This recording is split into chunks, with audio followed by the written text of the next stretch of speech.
দর্শক, এতক্ষণ মূলত আমি কথা বলছিলাম ইতালি আওয়ামী লীগের সাধারণ সম্পাদক, তারা আছেন ভেনিসে। সেখানে হাসনাত আব্দুল্লাহ লন্ডন থেকে যাওয়ার কথা, সেই খবর পেয়ে তারা সেখানে জড়ো হয়েছেন, তারা হাসনাত আব্দুল্লাহর খোঁজে, এবং তারা আরো অন্য ভেনিসের আশপাশে যে শহরে, সেখানেও তারা লোক লাগিয়ে রেখেছে। অর্থাৎ যেখানে হাসনাত আব্দুল্লাহ যাওয়ার খবর তারা পাবেন, সেখানে ছুটে যাবেন। আপনারা দেখতে পাচ্ছেন আমার সঙ্গে এই মুহূর্তে যুক্ত আছেন ইতালি আওয়ামী লীগের সাধারণ সম্পাদক মোহাম্মদ আলমগীর হোসেন। তিনি এই মুহূর্তে আছেন ইতালির ভেনিস এয়ারপোর্টে। কারণটি হচ্ছে, তাদের কাছে খবর আছে হাসনাত আব্দুল্লাহ লন্ডন থেকে ভেনিসে যাবেন বেড়াতে, ঘুরতে, সমুদ্র দেখতে, বিনোদনের জন্য।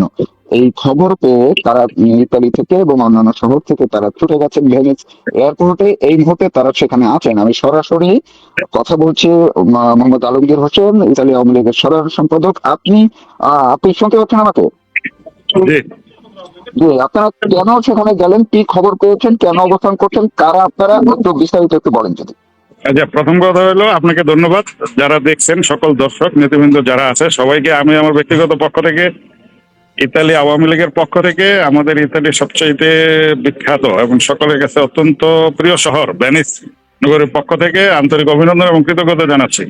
আপনি ইতিমধ্যে অবগত আছেন আমাদের বাংলাদেশের গত এই যে তথাকথিত জুলাই আগস্ট, জুলাই জঙ্গি, যাদেরকে আমরা জুলাই জঙ্গি নামে চিনি, এই সমস্ত জুলাই জঙ্গিদের মধ্যে যেটা সারা বাংলাদেশে হাবাদুল্লাহ নামে পরিচিত, সে গত কয়েকদিন আগে লন্ডনে এসেছে, এই জুলাই জঙ্গি। এবং লন্ডনে হাসনাত আব্দুল্লাহ।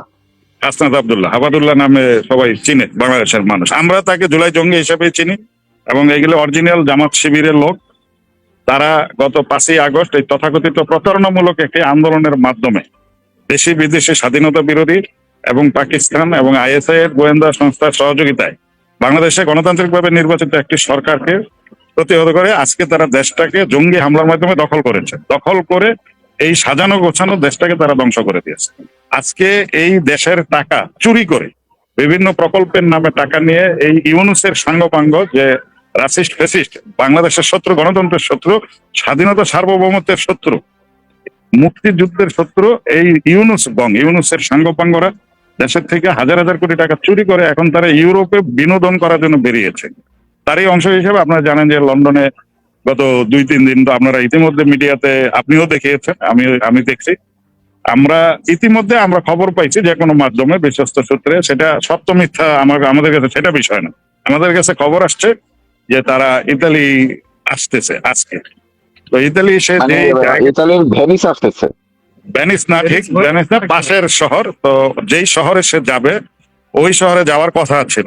ওই শহরে যাওয়ার জন্য তার 2টা রোড ব্যবহার করতে হবে, হয় তাকে ভেনিস এয়ারপোর্ট ব্যবহার করতে হবে, নচেত পাদোভা শহরের পাশে আরেকটা এয়ারপোর্ট আছে, ওইটাকে ব্যবহার করতে হবে। এখন আমরা ওই জায়গায় লোক সেট করা আছে, সে যেখানে আসার কথা পাদোভা, সেখানেও আমাদের নেতাকর্মীরা আছে। এবং আমি নিজে আমাদের ইতালি আওয়ামী লীগ এবং ভেনিস আওয়ামী লীগের নেতৃবৃন্দ আমাদের সাথে উপস্থিত আছে এখানে।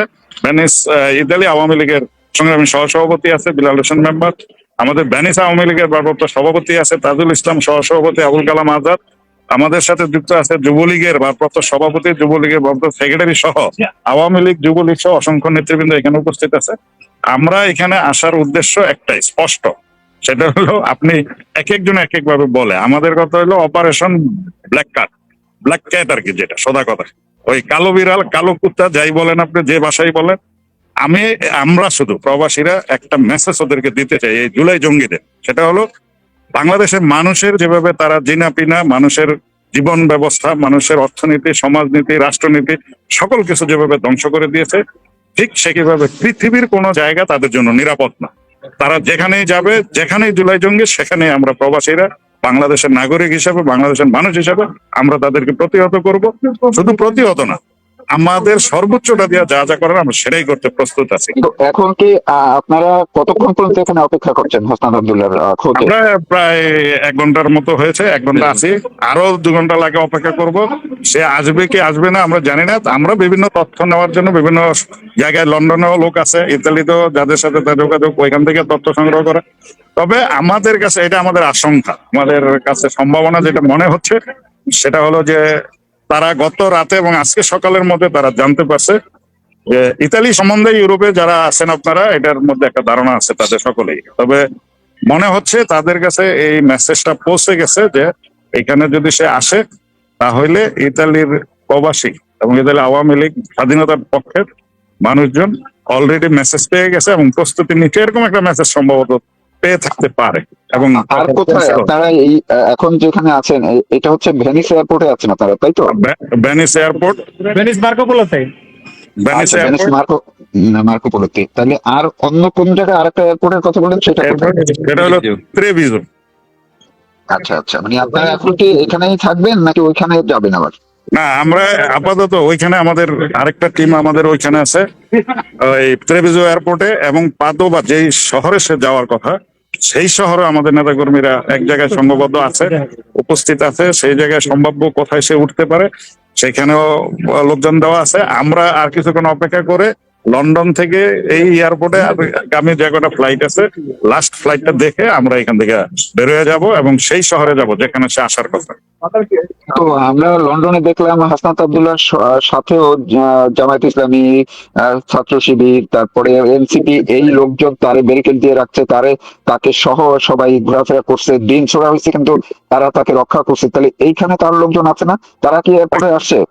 থাকতে পারে। আমরা এই আশেপাশে কিছু লোকজন এর আগে একবার দেখছিলাম, পরে আর দেখি নাই, কিন্তু আমরা এইটুকু আপনাকে নিশ্চিত করতে পারি যে আপনারা কারা আছেন এখানে, মানে এখন কতজনের মতো আছেন এখানে? এখানে আপনি দেখা একটু দেখাতে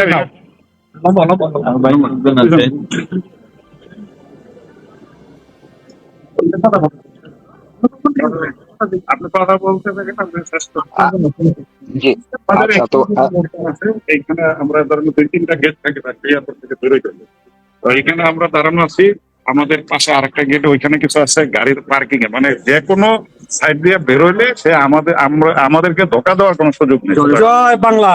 তো তো এই ক্ষেত্রে আইন শৃঙ্খলা রক্ষাকারী বাহিনীর কোনো সমস্যা আছে কিনা, বা আপনারা সেখানে সে আসলে যদি তাকে আইন শৃঙ্খলা রক্ষাকারী বাহিনীর এখানে রেসপেক্ট করেই আমরা আপনার কথা শোনা যায় না, যিনি যার হাতে ক্যামেরাটা একটু আলমগীরের কাছে নিয়ে যান।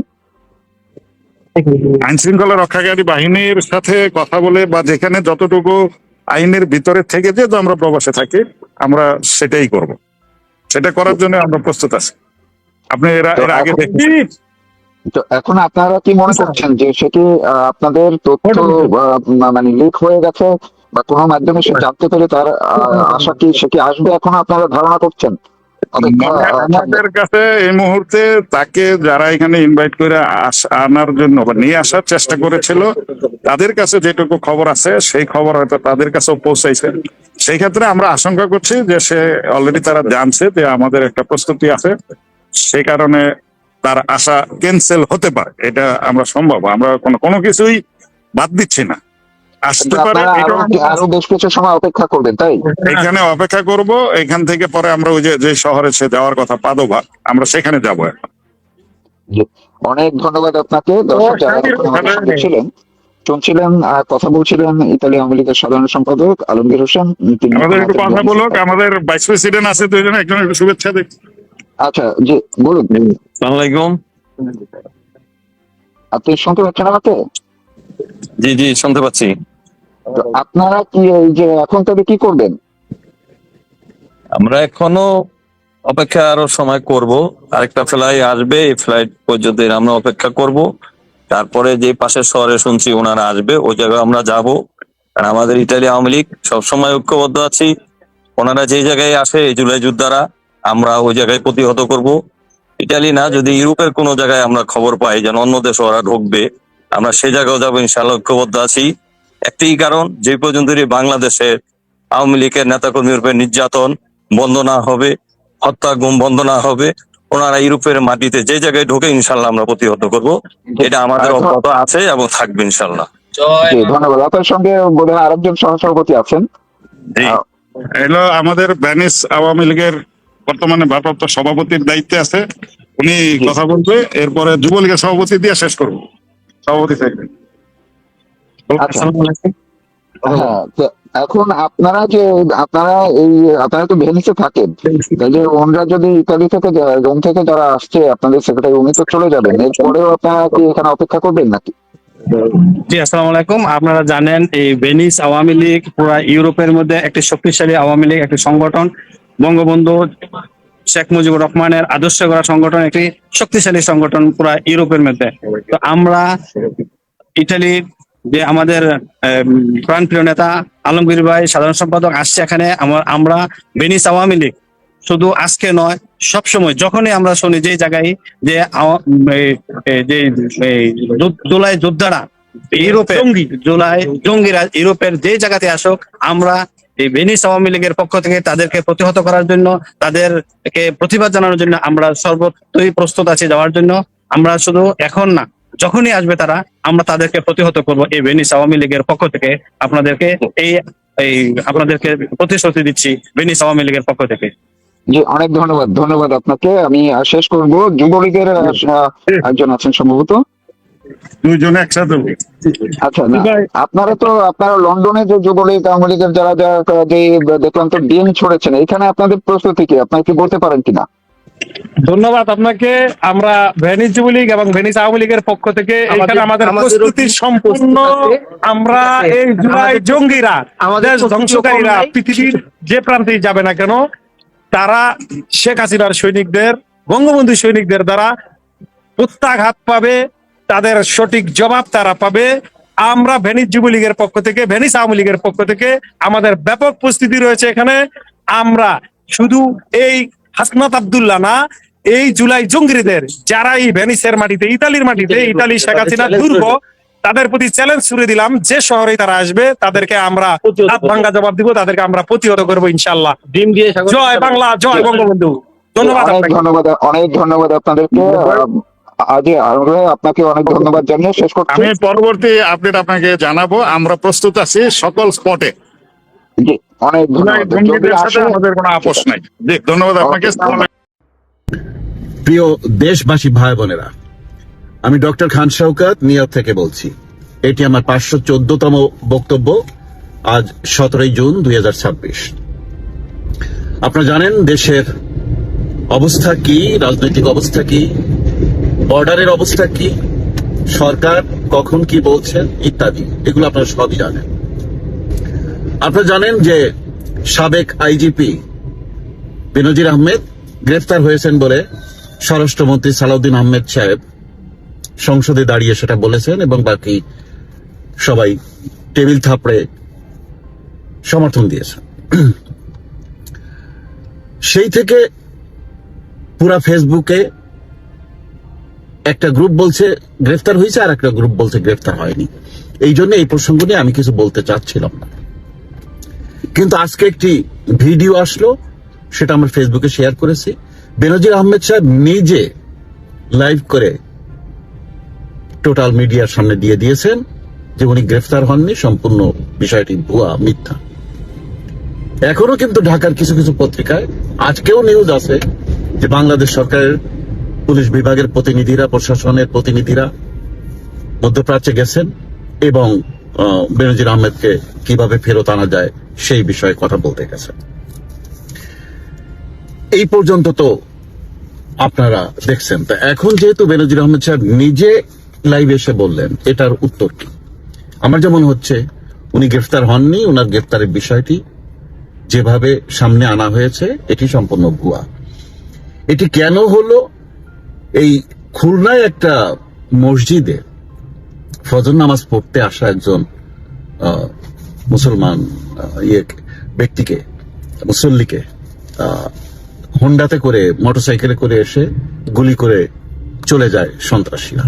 তা মসজিদের মধ্যে নামাজরত অবস্থায় জঙ্গি গ্রুপের হাতে মুসল্লিরা খুন, এই বিষয়টি খুব নাড়া দিবে টোটাল বাংলাদেশকে। এইটা মনে হচ্ছিল যেমন এই যে শিশু মেয়েটা রামেসা না যেন কি যেন নামটাও ভুলে যাচ্ছে, তো তার বিষয়টা খুব নাড়া দিয়েছিল, এরকম নাড়া দিবে। এরকম সময় এই বেনজির সাহেবের বিষয়টা সামনে এনে বেনজির ময় করে ফেলা হলো, সব বাকি সব থেমে গেল। এই একটা বিষয় ছিল, আর একটা বিষয় ছিল বর্ডারে গোলাগুলি। তো এই দুটো বিষয়কে থামিয়ে দেওয়ার জন্য অনেকে বলছেন যে এই বেনজির আহমেদের গ্রেফতারের নাটক সরকার ছড়িয়েছে। যাই হোক, এটা নাটক কিনা, সত্য কি মিথ্যা, আগামী কয়েকদিন পর জানা যাবে। যদি বেনজির আহমেদকে সত্যি বাংলাদেশে ফেরত আনতে সরকার ব্যর্থ হয়, তাহলে তখন পুরা দেশবাসী বিশ্বাস করবে যে স্বরাষ্ট্রমন্ত্রী এবং সরকার মিথ্যা বলেছে। স্বরাষ্ট্রমন্ত্রী আরেকটা কথা গতকাল বলেছেন, সেটা হলো যে সীমান্তে কাঁটাতারের বেড়া দেওয়া হবে, মিয়ানমার সীমান্তে এখন দেয়া হবে, ভারত সীমান্তেরটা বিবেচনাধীন আছে। এখন রাজনীতি যারা বোঝেন তারা জানেন ভারতের সাথে যখনই খারাপ সম্পর্ক আমাদের হয় তখন কিন্তু মিয়ানমার থেকে রোহিঙ্গারা ঢুকে পড়ে আমাদের দেশে। এখানে অনেক খেলা। মিয়ানমারের রাজনীতিককে, এই সন্ত্রাসী গ্রুপকে মেনটেন করে দুটো দেশ, চীন আর ভারত। মিয়ানমারের ম্যাপ খোঁজেন, এক সাইডে যেটা চীনের সাইডে, ওইদিকে চীনের কন্ট্রোল, যে সাইডটা ভারতের সাইডে ওই সাইডটা ভারতের কন্ট্রোল। তো বাংলাদেশের সাথে ভারতের সম্পর্ক যখনই খারাপ হয় রোহিঙ্গারা ঝাঁকে ঝাঁকে ঢুকে পড়ে। এখন এই রোহিঙ্গা আপনি আটকাতে পারবেন কিনা আমার সন্দেহ আছে। তারপরে নাফ নদী তো দুই বাংলাদেশ আর মিয়ানমারের ভিতর দিয়ে বয়ে গেছে, ছোট্ট একটা নদী তো না, খালও না, ছোট্ট একটা মানে খাল বলা যায়। তা এর এই পাশে বাংলাদেশ, ওই পাশে মিয়ানমার, বলা যায় যেন লাভ দিয়ে চলে আসা যায়, মানুষ এরকম বলে, মানে এইরকম ছোট একটা খাল। তো সেইটা সেখান থেকে আসা, তারা নৌকা করে মাছ ধরে, আমাদের লোকেরা, ও দেশের লোকেরা যারা মাছ ধরে জেলে, আপনি থামাবেন কি করে? এখন আসেন ভারত।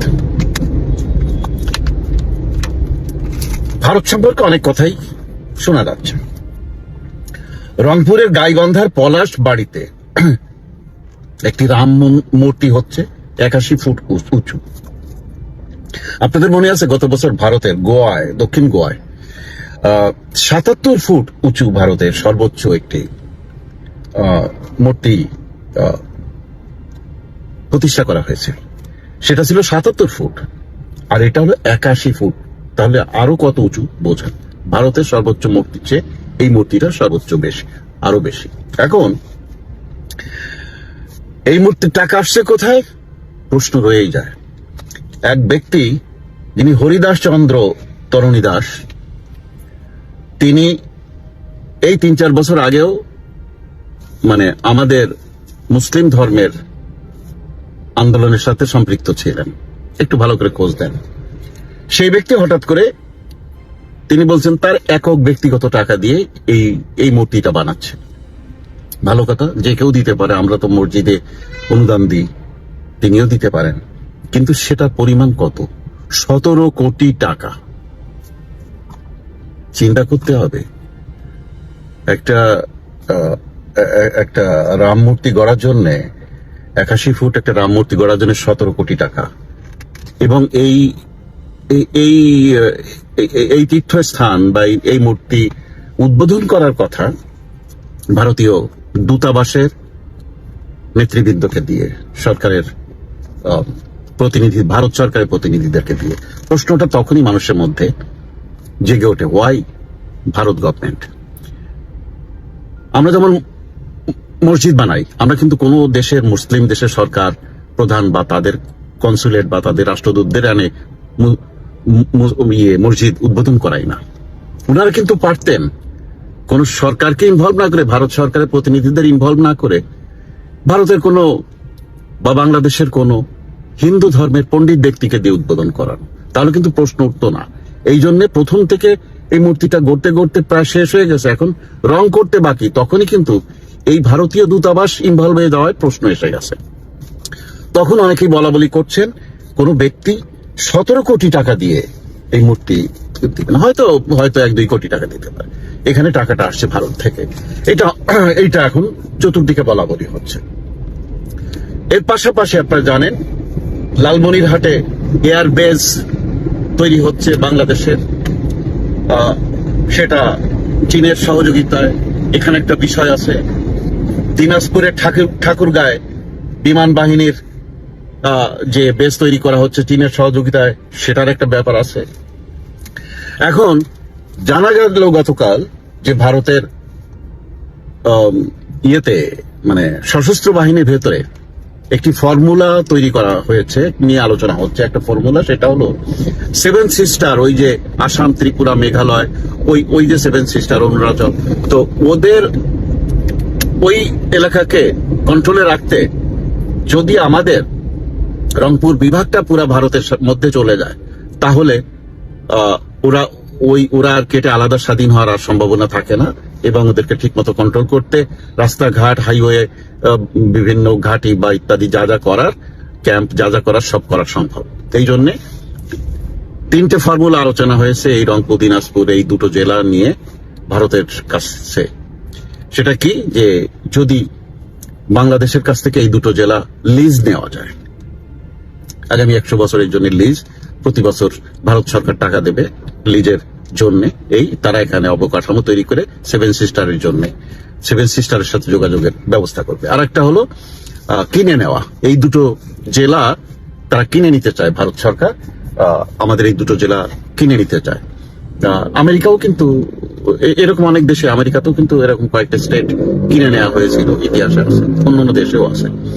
তো তারা ওখানে বলা বলি করছে যে বাংলাদেশ সরকার তো অনেক বিদেশি লোন আছে, তো এই বিদেশি লোন শোধ করার ক্ষমতা বাংলাদেশের নাই, তাই এই দুটো জেলা বিক্রি করে যদি তার অর্ধেক শোধ করতে পারে, আর বাকি অর্ধেক যদি আমেরিকার কাছে চট্টগ্রাম, পার্বত্য চট্টগ্রাম, ফেনী ওই অঞ্চল বিক্রি করে দেয়, তাহলে আমেরিকাও বাকি টাকা দিয়ে দিল, সকল বিদেশি লোন শোধ হয়ে গেল। এরকম একটা ব্যাপার আলোচনা হচ্ছে। আর যদি এগুলো না হয়, তাহলে প্রয়োজন হলে যুদ্ধ করে হলেও যেন ভারত এই দুটো জেলা নিয়ে নেয়। এরকম আপনার কিন্তু এই ধরনের আলোচনা এই ফেসবুকে বলুন, মিডিয়াতে বলুন, শুনছেন কিন্তু। তা এগুলো এখন নানান প্রশ্ন সামনে নিয়ে আসছে। এখন এইসবের জন্য গাইবান্ধার ইমাম ওলামা পরিষদ তারা প্রেস কনফারেন্স করে প্রধানমন্ত্রীর কাছে আবেদন জানালো যেন এই মূর্তি নির্মাণ বন্ধ হয়, এবং সেই থেকে এটি বন্ধ আছে। যাই হোক, এর ভিতরে প্রধানমন্ত্রী তারেক রহমান চীন সফরে যাচ্ছেন, এদিকে G7 সম্মেলন হতে যাচ্ছে ফ্রান্সে, সেখানে নরেন্দ্র মোদী এবং ডোনাল্ড ট্রাম্পের সাথে মিটিং হবে। এসব মিলিয়ে যা মনে হচ্ছে, এটা তো জুন মাস, জুলাই মাসের ফার্স্ট উইক থেকে, মানে চীন থেকে ফেরার পর জুলাইয়ের 1-2 তারিখ থেকে দেখবেন বাংলাদেশের রাজনীতির চরিত্র বদলে গেছে। মানে বাংলাদেশের রাজনীতিটা অন্য ধরনের হয়ে যাবে, এবং এই বাংলাদেশকে রক্ষা করতে পারে একজনই, তিনি জননেত্রী শেখ হাসিনা। তিনি সামনে আসলে ভারতের এইসব দাবিও থাকবে না, আমেরিকার এইসব চুক্তিও থাকবে না। অনেকে এটা বিশ্বাস করেন, যারা রাজনীতি নিয়ে পড়াশোনা করেন, গবেষণা করেন, তারা এটা বিশ্বাস করেন। কেন ভারতের যে রাষ্ট্রদূত আসলেন বাংলাদেশে, দীনেশ ত্রিবেদী, তিনি কেন বললেন 140 কোটি ভারতের 140 কোটি মানুষের সাথে বাংলাদেশের 20 কোটি মানুষকে নিয়ে তারা চিন্তা ভাবনা করছেন, এই কথা বলার পরে তার ওই রাষ্ট্রদূতকে এখনো অ্যাক্রিডিটেশন দেওয়া হয়নি, তাকে এখনো অনুমতি দেওয়া হয়নি মহামান্য রাষ্ট্রপতির কাছে তার পরিচয়পত্র পেশ করে কাজ শুরু করতে। এগুলো দেওয়া হয়নি, অনেক কিছুই ভেতরে ভেতরে চলছে, গোমট অবস্থা, যে কোনো সময় যে কোনো কিছু ঘটে যেতে পারে। ভারত যদি যুদ্ধের দিকে এগোয়, আর্মি কি এভাবে যুদ্ধ করতে চাইবে কিনা, পরাশক্তির সাথে যুদ্ধ, নিশ্চিত মৃত্যুর পথ বেছে নেবে কিনা,